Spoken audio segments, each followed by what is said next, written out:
Hello everyone, my name is Kirti Krishnan and I'm a final year BTech Civil Engineering student of Adur SNIT Engineering College. Today, I'm going to present you a video lecture of network crashing, the topic that we need to study in Civil Engineering Project Management. So crashing. We all know that if a project could be completed before its allocating time, it will be a credit.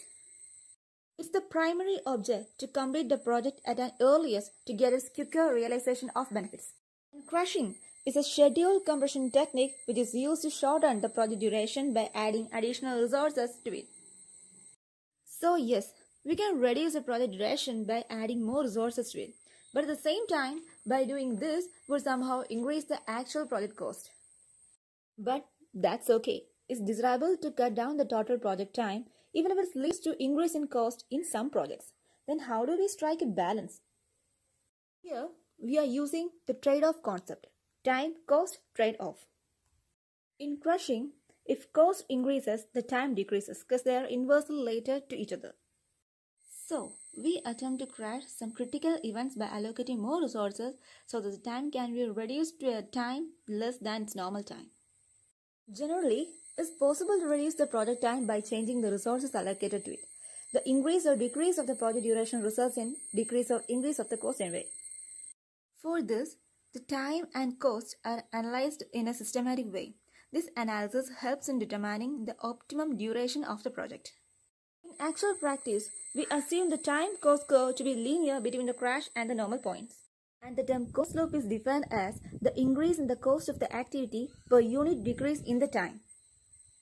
Mathematically, we can say cost slope is equal to crash cost minus normal cost by normal time minus crash time.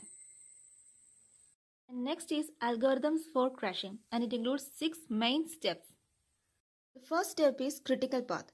Determine the normal critical path and identify the critical activities. Next is cost slope. Calculate the cost slope or increment cost per unit time for different activities. Next step is ranking. Rank the activities in the ascending order as per their cost slope. The fourth step is crashing. Crash the activities of the critical path as per the lowest cost slope. Then calculate the new direct cost by adding crash cost to the normal cost.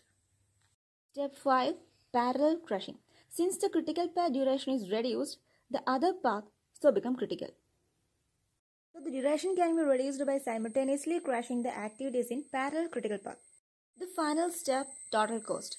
After crashing as per in step 4 and step 5, a point reached when there is no crashing is possible.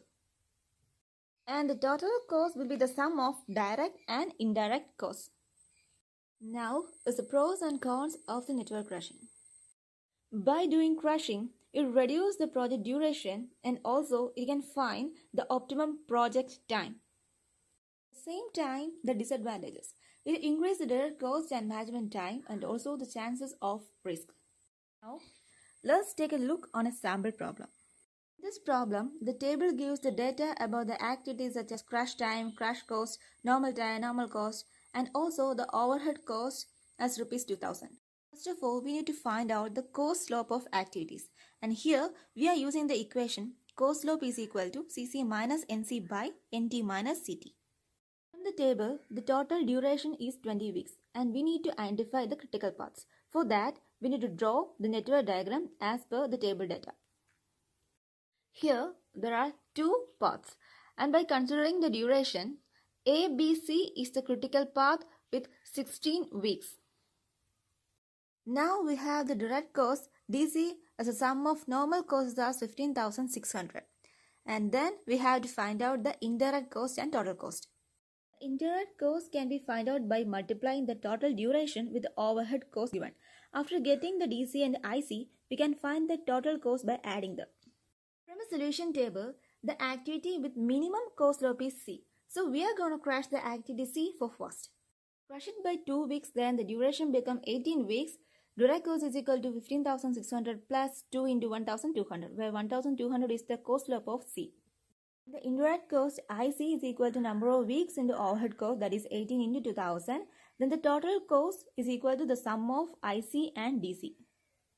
Next, the activity with minimum cost slope is activity B. Crash B with 3 weeks and the rest the same procedure as what we did before for activity C. Then the activity with minimum cost slope is activity D. Crush it with 2 weeks and the duration become 13 weeks. Then find out DC, IC and TC. And finally, activity A is the one with maximum cost slope. Crush it with 2 weeks and the duration become 11 weeks. Find out DC, IC and TC. Done. That's it. Network crushing. Thank you.